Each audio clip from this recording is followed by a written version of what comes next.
आज की वीडियो उन बच्चों के लिए है जिन लोगों को ऐसा लगता है कि भाई बिहार बोर्ड के अंदर हम लोग पढ़ रहे हैं, ठीक है ना।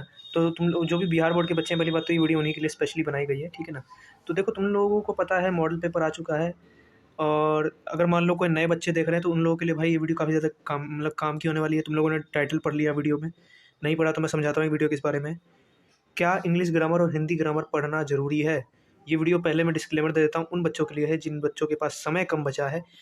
ज़्यादा से ज़्यादा वो लोग चाहते हैं नंबर ला पाएँ, वो लोग कम से कम पढ़ाई करके, उन लोगों के लिए वीडियो है। मतलब कम से कम पढ़ाई का मतलब मैं ये नहीं कर रहा हूँ पढ़ो ही मत, मतलब कम से कम समय में तुम लोग पढ़ के ज़्यादा से ज़्यादा नंबर ला पाओ, इस बारे में ये वीडियो है। क्योंकि भाई अभी तुम लोगों का हो सकता है बचा हो 1 महीना, 2 महीना, ऐसा ही कुछ बचा होगा तुम लोगों का भाई। अब तुम लोगों को समझ में आया कि नहीं यार मुझे पढ़ लेना चाहिए, नंबर गंदे आए तो मम्मी मारेंगी, पापा मारेंगे। तो अब तुम लोग भाई वीडियो ढूँढने के लिए आ गए नेट पे कि भाई क्या पढ़ना चाहिए, क्या नहीं पढ़ना चाहिए। ये वीडियो इसी बारे में है कि क्या grammar, English grammar, Hindi grammar हमको पढ़ना चाहिए। देखो, इंग्लिश ग्रामर और हिंदी ग्रामर ज़रूर पढ़ो, ठीक है। पढ़ना तो चाहिए ही चाहिए, क्योंकि इसमें अच्छे खासे नंबर वाले क्वेश्चन बन के आते हैं, अच्छे खासे नंबर के क्वेश्चन बन के आते हैं। ग्रामर से तो खुद अपने आप में 50 मार्क्स का क्वेश्चन बन के आता है ग्रामर से। चाहे तुम इंग्लिश की बात कर लो, चाहे तुम हिंदी की बात कर लो, दोनों से भाई लगभग लगभग 50 नंबर का क्वेश्चन आता है, ठीक है ना, इंग्लिश ग्रामर और हिंदी ग्रामर से, ठीक है ना।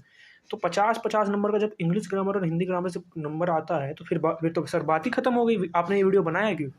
ये वीडियो बनाया ही क्यों आपने? आपने तो हमको बेवकूफ़ बना दिया कि मतलब grammar, English grammar, Hindi grammar पढ़ना नहीं है, टाइटल में डाल के क्लिकबेट वेट ये सब कर दिया। देखो, जो लोगों के पास समय बहुत है, अभी मान लो तुम लोगों ने शुरुआत ही की है 11th 12th की, 10th की, इस वीडियो को फॉलो मत करना, स्ट्रेटेजी को पूरा पढ़ो, अच्छे से पढ़ो, डिटेल में पढ़ो। क्योंकि बाद में अगर तुम्हारे नंबर कम हो गए इस वजह से, तो मुझसे मत बोलना यार। क्योंकि देखो, जो लोग ना पढ़ाकू टाइप लोग होते हैं ना, उनका इच्छा होता है 95% आ जाए, 99% आ जाए, 90% आ जाए। देखो, ये वीडियो तुम्हारे इस तरीके की मदद तो नहीं कर पाएगी, मैं तुमको पहले बता रहा हूँ। इस वीडियो से मैं तुम्हारी इतनी मदद कर दूंगा कि तुम लोग भाई अच्छा परफॉर्म कर पाओगे, जितना तुमने इमेजिन नहीं किया होगा उससे ज़्यादा तुम्हें बर्डन कम महसूस होगा। इस तरीके का मैं तुमको ये चीज़ सिखाने वाला हूँ। और हाँ, जो लोग अच्छा पढ़ते हैं उनको इस स्ट्रैटेजी से 90% लाने की यहाँ पे चांसेस हैं, ठीक है। मैं कोई गारंटी नहीं लूँगा, क्योंकि फिर गारंटी ले लूँगा तो बाद में तुम लोग बोलोगे यार गारंटी ली थी, गारंटी नहीं हुई। तो गारंटी वारंटी नहीं लूँगा, लेकिन मैं हाँ तुमको यकीन दिलाता हूँ 90% आएंगे अगर तुम लोग इस स्ट्रैटेजी को सही से फॉलो करोगे और मेहनत करोगे। तो सिर्फ स्ट्रैटेजी फॉलो करने से नहीं होता, मेहनत भी करनी पड़ती है। तुम लोगों को पता है बिहार बोर्ड के अंदर ग्रामर जो है, इंग्लिश ग्रामर हो चाहे हिंदी ग्रामर हो, वो जो है वो MCQ की फॉर्म में पूछा जाता है। तुम लोग को मैं अभी मॉडल पेपर दिखाऊंगा। मॉडल पेपर क्या होता है? मॉडल पेपर बेसिकली तुम सैम्पल पेपर समझ सकते हो। सैम्पल पेपर क्या होता है? क्वेश्चन पेपर की एक डुप्लीकेट कॉपी जो कि बिहार बोर्ड हमें देता है, ताकि हम लोग उसको देख के समझ सके कि अच्छा रियल पेपर जो है वो इसी तरीके का होगा। रियल पेपर एकदम सेम उसी के फॉर्मेट में बनाया जाता है। फॉर्मेट फॉर्मेट मतलब उसी स्टाइल में कह सकते हो तुम लोग। जैसे कि मान लो अगर 100 MCQ इसमें दिए गए हैं मॉडल पेपर में, तो 100 MCQ रियल पेपर में आएंगे। अगर इस MCQ यहाँ पे तुमको इस मॉडल पेपर के अंदर मैच द फॉलोइंग दिया गया है मान लो, तो रियल पेपर में भी मैच द फॉलोइंग तुमको आएगा। क्वेश्चन बदल जाएंगे, क्वेश्चन का मतलब जो भी डिटेलिंग अंदर की वो बदल जाएगी, लेकिन फॉर्मेट वही रहेगा।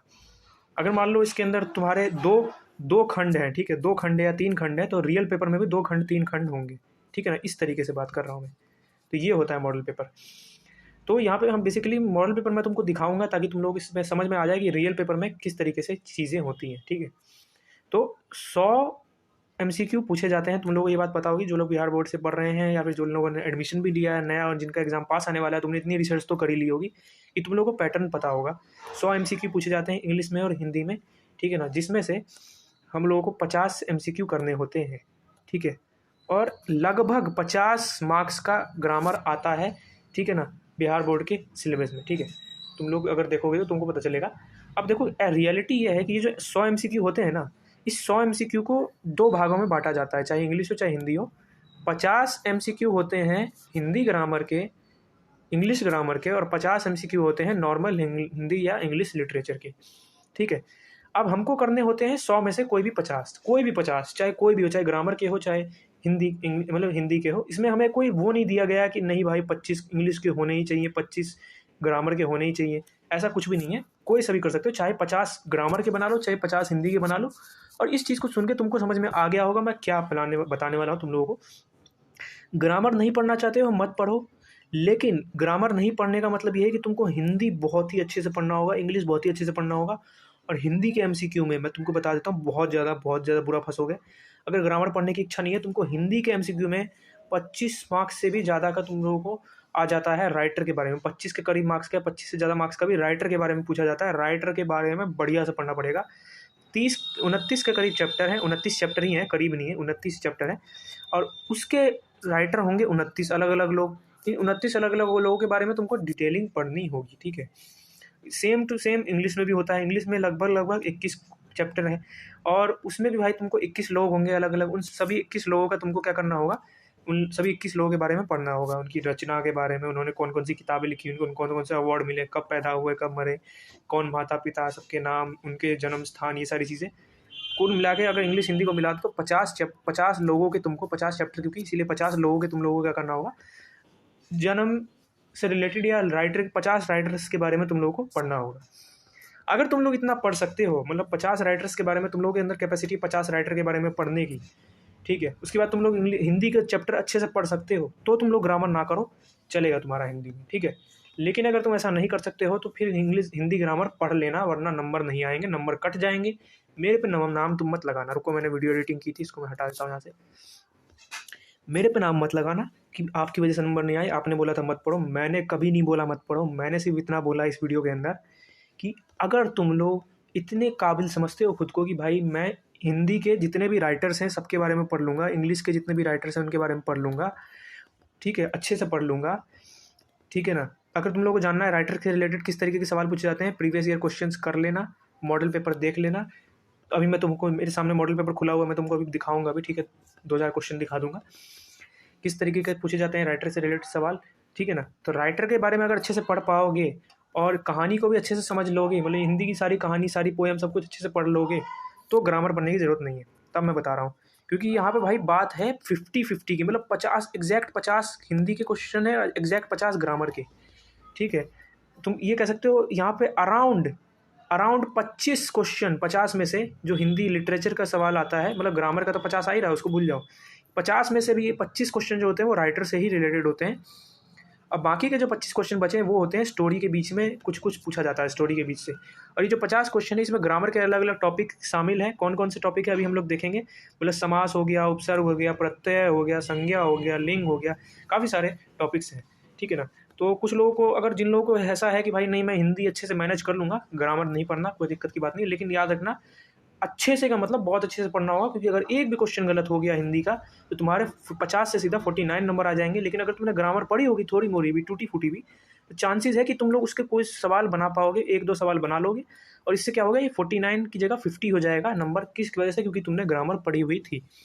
तो ग्रामर पढ़ना ज़रूरी है कि नहीं है, डिपेंड करता है किस पे, तुम पे, कि तुम क्या पढ़ना चाहते हो और किस में तुम माहिर हो। अगर तुम हिंदी में, तुम अपने आप को इतना काबिल समझते हो, हिंदी या इंग्लिश ही क्यों ना हो, मैं इंग्लिश का नाम नहीं ले रहा हूँ, इसका मतलब ये नहीं कि इंग्लिश के बारे में नहीं बात करना चाह रहा हूँ, इंग्लिश ही क्यों ना हो, सेम रूल इंग्लिश में अप्लाई होता है, ठीक है। तो अब तुम लोगों को मैं क्वेश्चन दिखा देता हूँ किस टाइप के क्वेश्चन पूछे जाते हैं। जैसे कि देखो, राइटर से रिलेटेड ये सवाल पूछा गया है, ओ सदानीरा, ठीक है, ये चैप्टर का नाम है।